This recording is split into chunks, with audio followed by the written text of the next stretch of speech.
I was 26 when my parents decided they no longer wanted to be part of my life. Not officially, of course. They never said the words. Instead, they did something that hurt far more. They refused to attend my wedding. Even now, more than a decade later, I can still remember standing in my apartment kitchen staring at my phone after the call ended. My mother had spoken for most of it, while my father remained silent in the background. "We just don't support this marriage, Emily." The words felt unreal. I had spent months hoping they would change their minds. Months making excuses for them. Months convincing myself that family wouldn't abandon family. I was wrong. The problem wasn't me. The problem was Ryan. At least according to them. Ryan wasn't wealthy. He didn't come from the kind of family my parents admired. He wasn't a doctor or a lawyer or some Wall Street executive. He was a carpenter, a hardworking, honest carpenter who built custom furniture and worked 12-hour days without complaint. To me, he was the most dependable person I'd ever known. To my parents, he was a disappointment. My parents had spent their entire lives chasing status. They lived in a beautiful neighborhood outside Chicago and cared deeply about appearances. Everything was about what people thought, what car you drove, where you vacationed, how much money you made, who you married, especially who you married. When I introduced Ryan to them 2 years earlier, I knew they weren't impressed. My mother barely hid her disappointment. My father treated him politely, but coldly. After Ryan left that first dinner, my mother immediately asked, "Are you serious about him?" I laughed because I thought she was joking. She wasn't. Things only got worse after we got engaged. My parents tried everything. They criticized his career. They questioned his finances. They suggested I was settling. My mother even invited me to lunch one afternoon, specifically to introduce me to the son of one of her friends. She acted like I wasn't already engaged. When I confronted her afterward, she claimed she was just looking out for my future. The final argument happened 3 months before the wedding. I drove to my parents' house, hoping we could finally move past everything. Instead, I walked into an ambush. Both of them were waiting at the dining room table. My father folded his hands. "Emily, if you marry this man, you're making a mistake." I felt my stomach tighten. "We've had this conversation." "No," my mother said. "You've ignored this conversation." For nearly an hour, they listed every reason Ryan wasn't good enough. He didn't earn enough. He didn't have enough ambition. He wasn't from the right background. At one point, my mother actually said, "What will people think?" That was when I knew, not suspected, knew. This wasn't about love. It wasn't about concern. It wasn't about my happiness. It was about their pride. I stood up. "What people think matters more than your daughter." Neither answered. That silence told me everything. A week later, they called to tell me they wouldn't attend the wedding. My mother said they couldn't support something they believed was wrong. I cried after the call ended, not because I doubted marrying Ryan, because I realized my parents were choosing their ego over me. The wedding took place on a warm September afternoon. It wasn't extravagant. We couldn't afford extravagant. We rented a small venue overlooking a lake. Friends helped decorate. Ryan's family contributed food. My best friend handled flowers. Everything was simple. Everything was beautiful. There was only one problem. 2 empty seats. The seats reserved for my parents. Everyone noticed. Nobody mentioned it. I walked down the aisle trying not to look at them, but I did. And seeing those empty chairs nearly broke me. Ryan squeezed my hand during the ceremony. A small gesture, a simple reminder, you still have family, just maybe not the family you expected. His parents welcomed me with open arms. His sisters treated me like I belonged. His grandmother hugged me so tightly after the ceremony, I thought she might crack a rib, while my own parents sat at home. The years after the wedding weren't easy. Ryan and I struggled a lot. We lived in a tiny apartment. Money was constantly tight. There were months when we worried about rent, months when one unexpected bill could ruin everything. I worked as a marketing assistant. Ryan worked every job he could find. Sometimes he'd leave before sunrise and return after dark. I remember one winter when our heating system failed. We couldn't afford immediate repairs. For nearly 2 weeks we slept under layers of blankets, wearing sweaters indoors. We laughed about it at the time. Looking back, it was miserable, but we survived. and somehow those difficult years made us stronger, not weaker. My parents occasionally reached out, mostly through short texts, holiday messages, birthday greetings. Nothing meaningful, nothing resembling an apology. I responded politely, but our relationship never recovered. 3 years after the wedding, Ryan had an idea. He'd spent years building furniture for wealthy clients. Over time, he noticed something. Custom furniture companies charged outrageous prices, while delivering mediocre quality. He believed he could do better. The problem was money. We didn't have any. Starting a business seemed impossible, but Ryan couldn't let the idea go. For months, he worked nights creating designs, researching suppliers, building prototypes. Eventually, we made a decision, a terrifying decision. We used nearly every dollar in our savings to launch his company. Friends told us we were crazy. Maybe we were. The first year was brutal. There were weeks without orders, weeks where we questioned everything. I handled marketing after work. Ryan handled production. We worked constantly, but little by little things changed. One satisfied customer became 2. 2 became 10. 10 became 50. By the 5th year, the company had grown beyond anything we imagined. By the 7th year, we moved into a larger facility. By the 10th year, Ryan employed over 80 people. Our furniture appeared in luxury hotels and corporate offices across the country. Financially, we were doing better than either of us had ever dreamed. But the success wasn't what mattered most. The freedom mattered. The stability mattered. The life we built together mattered. Around that same time,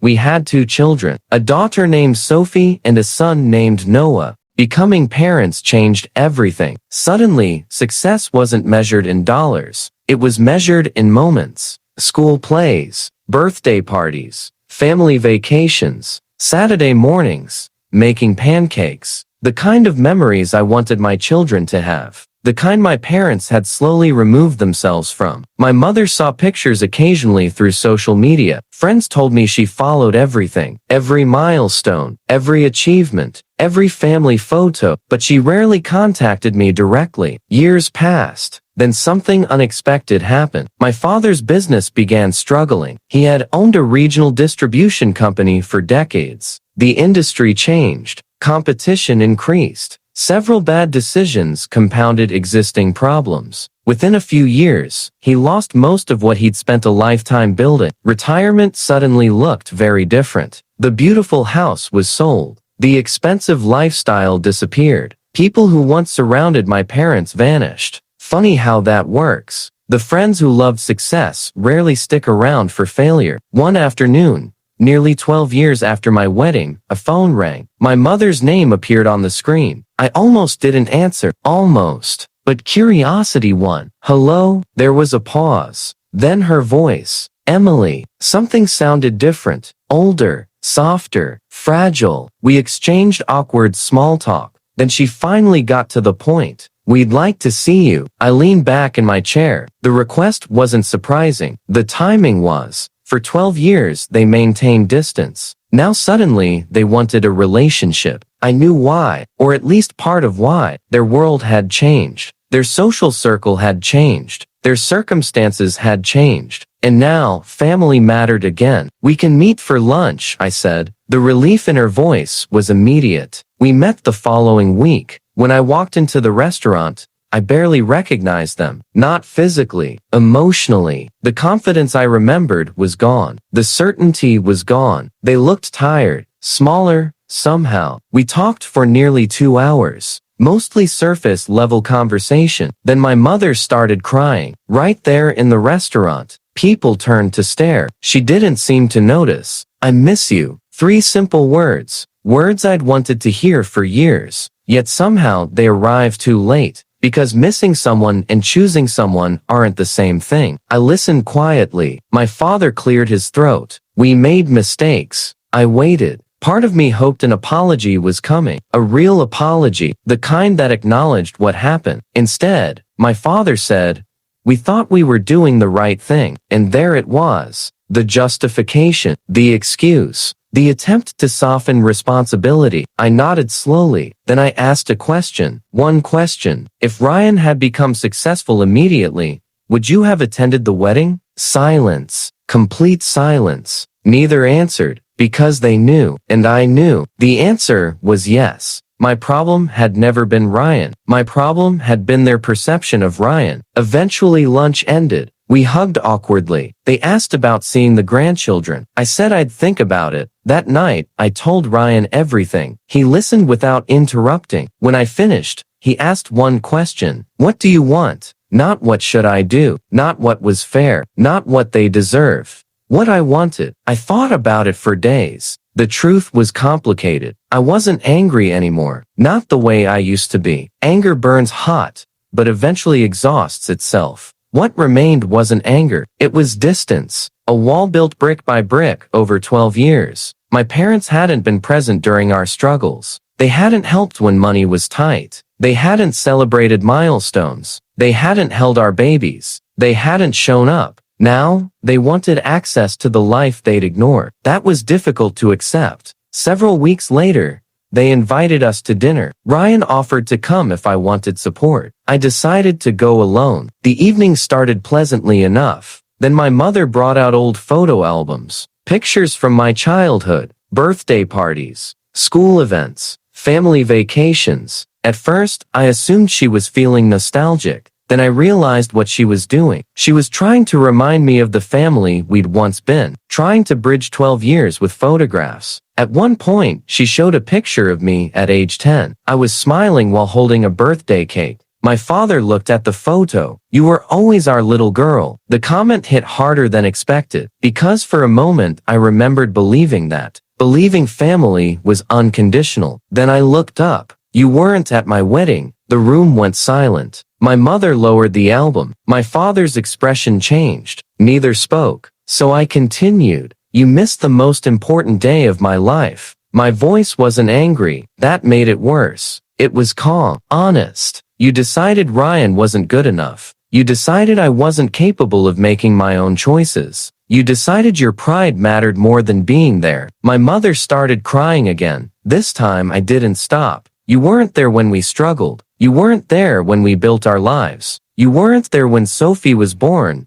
or Noah." Tears filled her eyes. My father's face reddened. For once, neither interrupted. For once, they listened. Finally, my mother whispered, "We're sorry." Not an excuse, not a justification, not a defense. An apology, a real one. I waited. Maybe because I'd imagined hearing those words for years. Maybe because I wanted to see if they truly meant them. Then my father spoke. I was wrong. That was even harder to hear, because my father never admitted being wrong. Not when I was growing up. Not ever. Yet there he was, looking directly at me, owning it. "We judged Ryan. We judged you. We cared too much about things that didn't matter." Nobody spoke for several seconds. Then something unexpected happened. I believed him. Not because the apology erased the past. Nothing could do that. But because for the first time, they weren't defending themselves. They were accepting responsibility. That mattered. Healing wasn't immediate. It wasn't dramatic. There wasn't some movie-style ending where everyone cried and everything magically improved. Real life doesn't work like that. Trust rebuilds slowly. Pain fades slowly. Relationships heal slowly. Over the next 2 years, my parents became part of our lives again. Cautiously, gradually. They met Sophie and Noah. They attended soccer games and dance recitals. They came for holidays. They showed up. Actually showed up. Sometimes I caught my mother watching Ryan, the same man she'd once considered unworthy, the same man she'd refused to support. One evening after Thanksgiving, she pulled me aside. Ryan was helping Noah build something in the living room. Both were laughing. My mother looked at them. Then she looked at me. I couldn't have been more wrong about him. I smiled. I know. The funny thing about revenge is that people imagine it as something dramatic. They imagine shouting, humiliation, payback, some grand moment where the villain loses and the hero wins. But my revenge wasn't any of those things. I didn't destroy my parents. I didn't make them suffer. I didn't slam the door in their faces. My revenge happened naturally, quietly, without planning it. I built a beautiful life without them. I married the man they rejected. I created the family they refused to support. I found happiness despite their absence. and eventually, they had to watch from the outside. They had to see everything they missed. Every birthday, every milestone, every memory, every moment they chose not to be part of. By the time they realized their mistake, those years were gone forever. No apology could bring them back. No amount of regret could recover what was lost. That's what made it revenge, not punishment. Consequences. The natural consequence of choosing pride over love. Today, Ryan and I have been married for 16 years. The wedding photos still sit in an album on our bookshelf. Every now and then I look through them, and sometimes I stop at the ceremony picture, the one showing the 2 empty seats. For years those seats represented heartbreak. Now, they represent something else. A reminder that the people who truly love you show up. They show up when life is hard. They show up when they disagree. They show up when things aren't perfect. Most importantly, they show up when it matters. My parents learned that lesson too late, but eventually, they learned it. And in the end, that's the closest thing to justice I ever needed.